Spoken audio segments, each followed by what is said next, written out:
uyilungise Fix it. senesikhathi There's still time.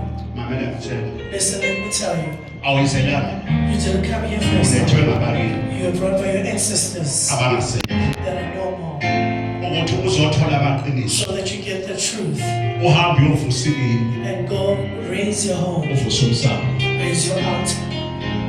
ngiyayivala ngalo sisi I'm closing the woman's talk. wabuya wakhipha imali She came, she wakhipha imali wasinda esindiswa ukuthi ufike umkhulu wakhe ebushini and grandfather came in a dream.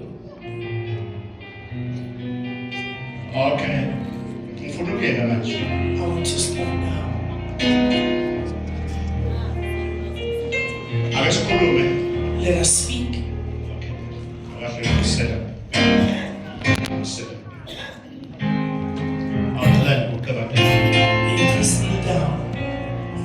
uqala abazazi bomhlaba They don't know their surnames ngenxa yokulahleka kweqiniso because the truth is lost. mawunengane ngaphandle When you have a child outside, tshela unkosikazi tell your wife, obungane yakho take your child, esekhaya bring them home. ingakhubezelwa isiqalekiso sakho Your child must be not covered with your usufihle curse. ingane Don't hide the child. ngoba uyifihla kwakho You hiding the child. uyayibulala You're killing it. hlawula ingane yakho Take care of your child.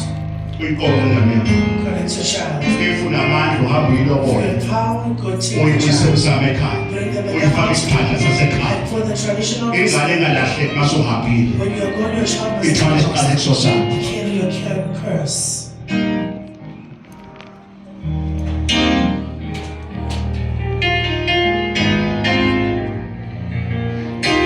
ongeze babe isiqalekiso Cleanse them a curse now. ngibeka izandla phezu Put kwakho their hands on top of you. ngibeka izandla phezu Put their kwakho hands upon them. ngibeka izandla phezu kwakho Put their hands upon you. awubusiswe Be blessed. isiqalekiso A curse, masibe isibusiso it must be a blessing. isiqalekiso A curse, masibe isibusiso isiqalekiso curse masibe must isibusiso be a blessing. isiqalekiso sabazali The curse of the parents masibe isibusiso must be a blessing. isiqalekiso The curse masibe isibusiso must be a blessing. inkosi ibusise God bless you. la awubuye ngapha